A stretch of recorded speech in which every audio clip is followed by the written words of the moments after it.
All right, so today we're going deep on, well, something pretty fascinating, I think, something that I bet most people listening don't really think about too much, but it impacts every single one of us every day. Oh, yeah, for sure. Yeah, and that is food preservation. Like, Mhm. how does all the food we eat actually stay safe and fresh? It's easy to just take it for granted, Yeah, you know?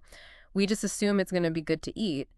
But there's actually some pretty complex science and some pretty amazing natural processes that are at play here. absolutely. So we asked you guys for some interesting articles and research about this, and you definitely delivered. So You did. we're going to dive into that stuff today. Yeah. We're going to be looking specifically at antimicrobial agents in food preservation. Yeah. So think of it like this. Instead of just relying on refrigeration or cooking, which we all obviously know about, Right. there are these like tiny little warriors, these natural compounds that are actively fighting off the bacteria that can cause food to spoil. Yeah, it's like a microscopic battle going on for the freshness of your food.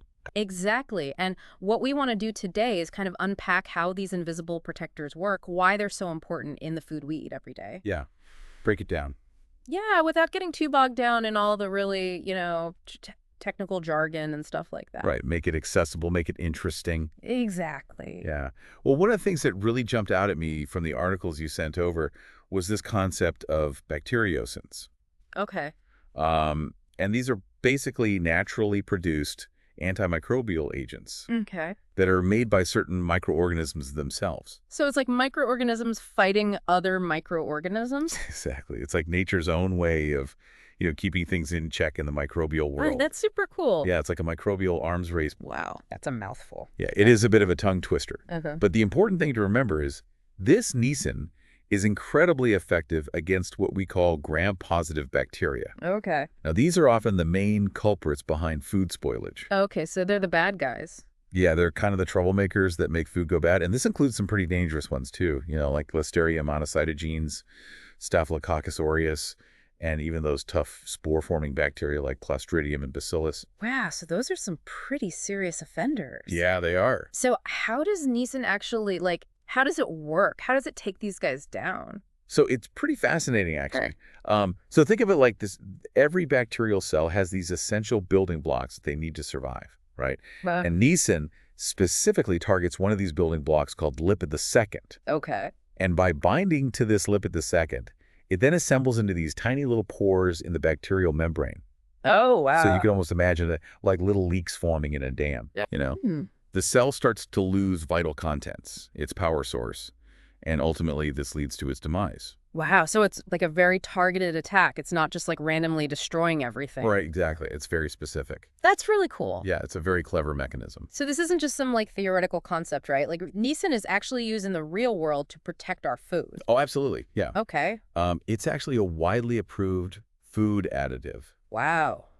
It's got the label E234, if you ever see that on an ingredient list. P234. Okay. Yeah, so you'll find it in things like processed cheese, dairy products, canned goods, meats, even some beverages. Wow, really? So it's all over the place. Yeah, it's working behind the scenes to prevent spoilage and keep those harmful bacteria at bay.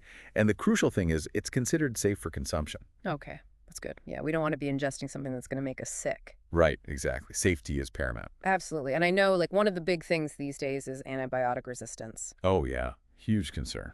And I was reading in some of these articles that we shouldn't be just using clinical antibiotics to preserve our food, right? Right, that's a really important point. Yeah.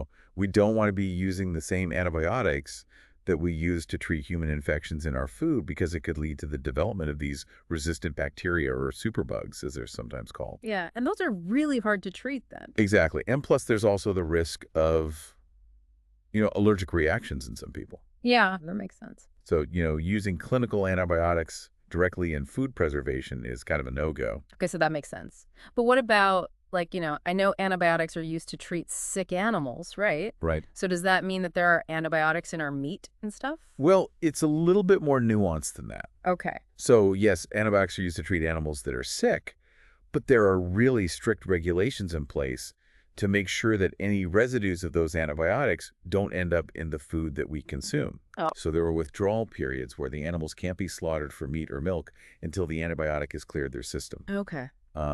And there's also constant monitoring to make sure that the levels of any antibiotic residues are well below safe limits. Okay, so it sounds like there's a lot of like oversight and regulation. Yeah, absolutely. Food safety is a top priority. That makes sense. Um, and speaking of oversight, your articles also highlighted the important role that regulatory bodies like the FDA here in the US and the EFSA in Europe play in all of this. Oh, yeah, for sure. They're the ones who really evaluate the safety and effectiveness of all these antimicrobial substances that are used in our food supply. Okay. So they have to approve specific ones. Mm-hmm. They're not just letting anyone use anything. And it sounds like they're really favoring these naturally derived options like the bacteriocins that we were talking about before. Yeah, absolutely, because they're generally considered to be safer, Okay. and they're also more sustainable. And, it's really fascinating to think that when you're sitting down to enjoy a meal, you might not even realize that these microscopic warriors are at work behind the scenes, making sure that your food is safe and delicious. Yeah, it's kind of mind-blowing to think about, like you said, we just take it for granted. Right. We just assume that our food is going to be good to eat, but there's so much going on behind the scenes to make that happen. Yeah. Well, it's a good reminder to not take these things for granted. Absolutely. Yeah. And, this whole topic really kind of opens up this bigger question about the microbial world in general. Yeah, for sure. We often think of bacteria as being the bad guys, the things that cause disease. Mm-hmm. But actually, there are so many beneficial bacteria out there that play crucial roles in our lives and in our ecosystems. Yeah. I mean, even in our own bodies, right? Um, Like uh, we have good bacteria in our gut that help us digest food and all that. Exactly. Yeah. So this is just like another example of how microbes can be good guys too. Right. It's all about balance.